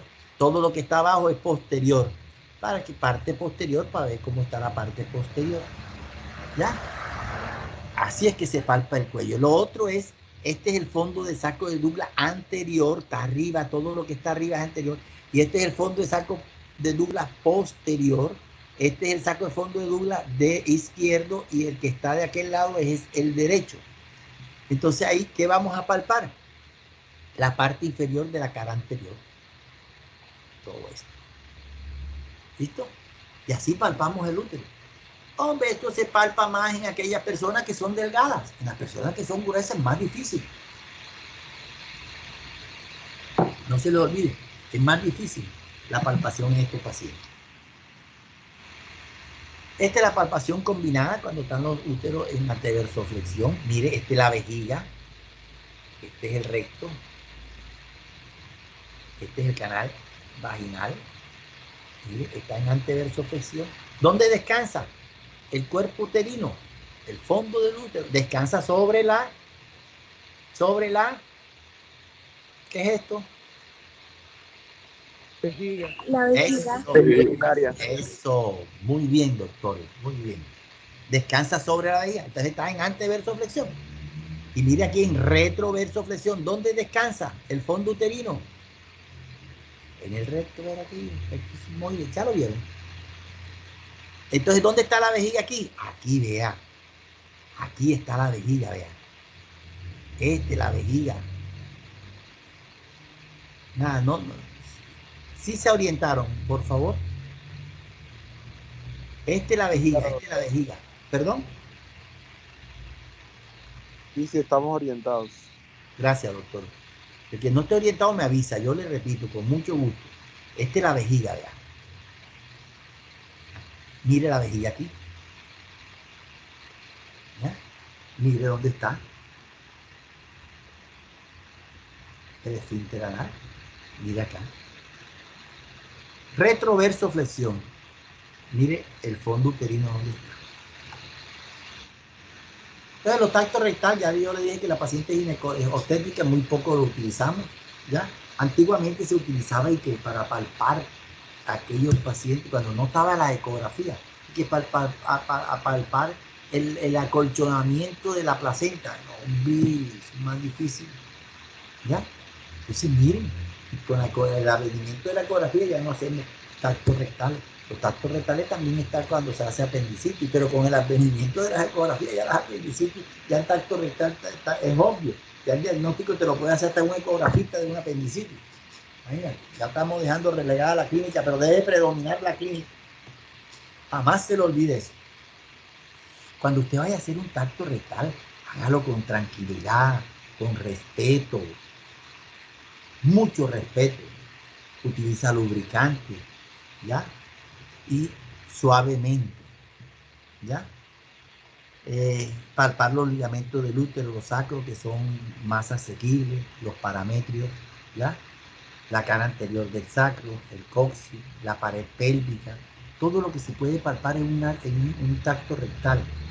Grado de amplitud de la luz intestinal, característica de la mucosa rectal.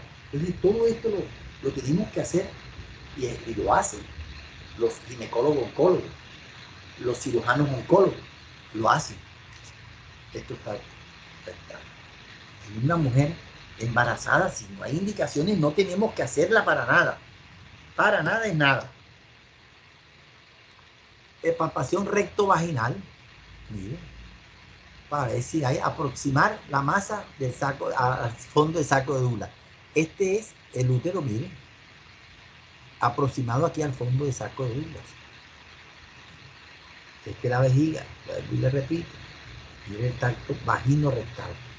El dedo, un dedo en la vagina, pero aquí, y un dedo en el recto. ¿Ven? Lo que yo le decía, las masas, las posiciones, mire, pediculado, subseroso, submucoso, abortivo, ¿ya? Entonces hay que ver si son duros, la forma, la consistencia, la movilidad, la adhesión, la posición en que esté. Si usted hace una cesárea y usted encuentra un mioma, déjelo ahí, déjelo ahí. Si este mioma es muy grande, usted lo que puede hacer es ligar aquí, ligar 2 veces aquí y cortarlo cuando son pediculados. Es la única manera. Del resto, solamente que te obstruya para entrar a la, que tiene el segmento para entrar a la cavidad, lo puede sacar porque esto puede terminar hasta una histerectomía, por eso, porque todo esto está vascularizado. Si usted tiene un mioma acá, déjelo ahí, usted no se meta con el mioma en una cesárea porque va a terminar en histerectomía esta paciente. Solamente cuando son pediculados, porque están en el segmento obstruyendo.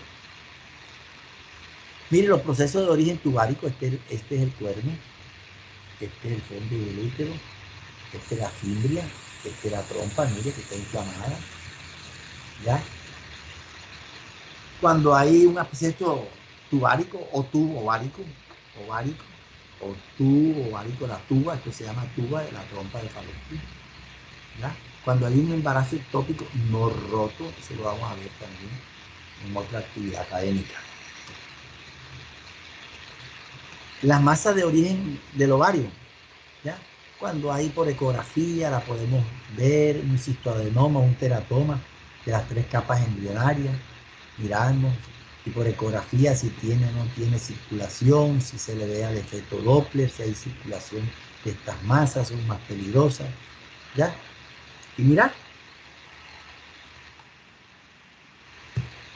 Miren, no se les olvide que las masas de ligamento ancho son muy poco frecuentes. Hay que decirle a nuestros pacientes que se cuiden, que no se engorden, que esto trae una consecuencia como son las hemorragias uterinas anormales, como trastorno en todo el organismo, en fin. No hay que llegar hasta eso. Las extragenitales, ya ustedes saben, un riñón tóxico, los tumores óseos de la pelvis, los tumores del epiplón, tumores del intestino grueso, las asas dilatadas, los bolos fecales, las vejigas distendidas. Todo esto lo habíamos visto cuando son extragenitales, que no son propias de las trompas, de los ovarios y del útero. Gracias. ¿Alguna pregunta?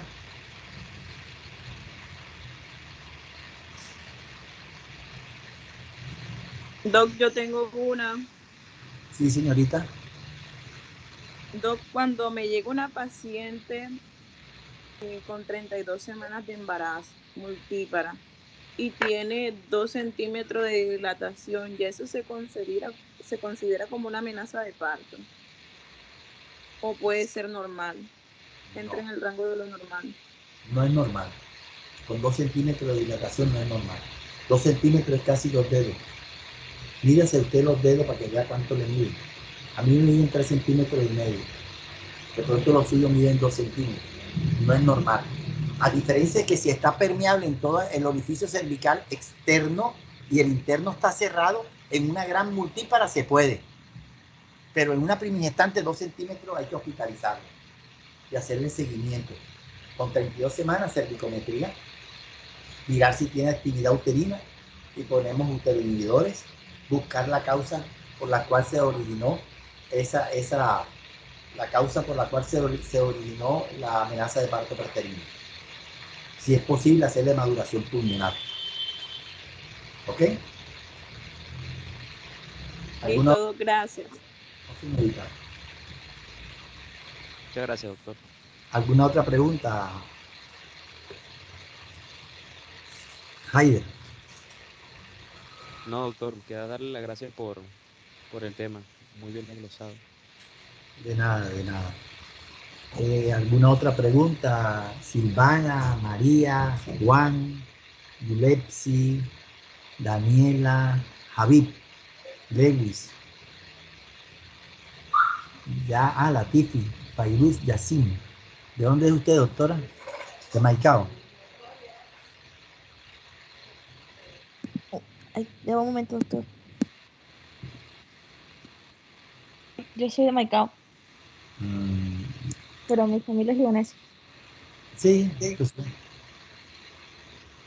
quiero conocerla, doctora. Es paisana. Claro que sí. Listo. Andrea Amaya ya me preguntó, bueno, los coordinadores del grupo A, B, C y D, por favor hacen la lista de los que asistieron. Más o menos asistieron 158 compañeros, ¿ya?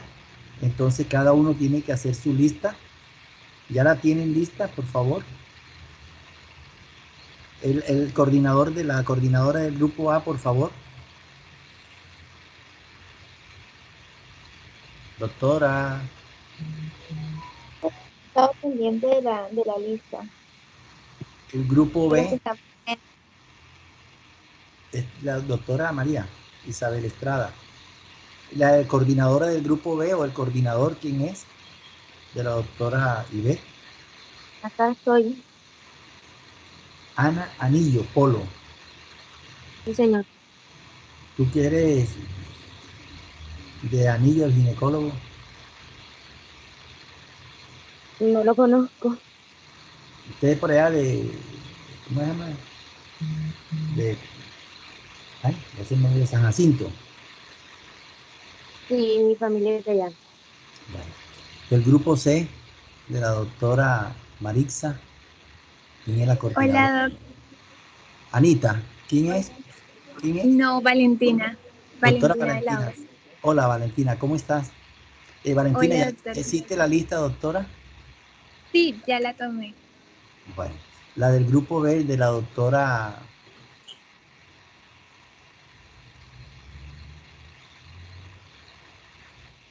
Aquí estoy, doctor. ¿Quién es el doctor? Disculpe. Juan Carlos Verdece. ¿Ya la hizo, doctor? Sí, señor. Se la pasan a su monitor, a su monitora, o me la pasan a mí, cada uno se la dan a la doctora María Isabel, se la pasan a la doctora María Isabel y la doctora María Isabel me la pasa a mí, o la doctora Valentina se la pasa a la doctora Marisa, o cada uno se lo pasa como ustedes quieran, por favor, pero tienen que hacerlo. ¿Alguna pregunta, compañeritos? Doctor, ¿me repite el nombre del mioma que más produce sangrado? Mire, doctora, para que no se lo olvide, yo creo que usted no se dio cuenta la morisqueta que yo hice. ¿Sí se dio cuenta? ¿Qué hice yo? No, no la vi. ¿Quién se dio cuenta lo que hice yo? Se sopló la nariz. ¡Eso! Joda, Juan. Excelente, Juan. ¿Qué quiere decir eso, Silvana? ¿Qué está más duro? El submucoso. ¡Eso! ¿Qué es el mucoso? Mucoso. Ah, pensé que preguntaba, era lo que estaba preguntando, el ejercicio que hizo de la No, nariz no. y el Usted lóbulo. me preguntó sobre el mioma y yo le dije, la moriqueta que yo había dicho, nunca se le va a olvidar esto, y así le dije. Lo que pasa es que no lo relacionaron, cambio. El doctor Juan sí es piloso. Mucoso. Ok, doctor, gracias. No, señorita, para servirle. ¿Alguna otra pregunta?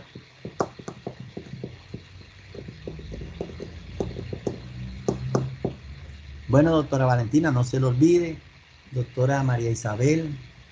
Y la coordinadora es del grupo del C. El doctor, ¿quién es el coordinador? El doctor Juan. Del grupo Del de. D, doctor. Doctor, y el del grupo B. Ana. Ana Anillo. Doctora Ana. Entonces no se lo olvide. Pregunta, por favor, cualquier cosa, estaré con mucho gusto en lo que necesiten, también estaré a su servicio. Bueno, que tengan excelente tarde. Gracias por por escucharme y por haber entendido la actividad académica. Al grupo mío, los espero el viernes. Lo espero el viernes al grupo mío con una retroalimentación de los 3 primeros temas. 6 preguntas. ¿Estamos de acuerdo, Mari? Sí, doctor, claro. Bueno, los primeros 3 temas se los voy a repetir. Anatomía, crecimiento y desarrollo y fisiología de la gestación. Doctora María, ¿me puedes llamar ahora, por favor? Gracias. Bueno, que tengan excelente tarde. Cuídense y mañana es jueves, el viernes nos vemos. Que tengan excelente tarde. Listo, doctor. Que tenga excelente tarde, doctor. Nos vemos. Sí, señor. Gracias. Muchas gracias, doctor. Doctor, igualmente. Bueno, gracias.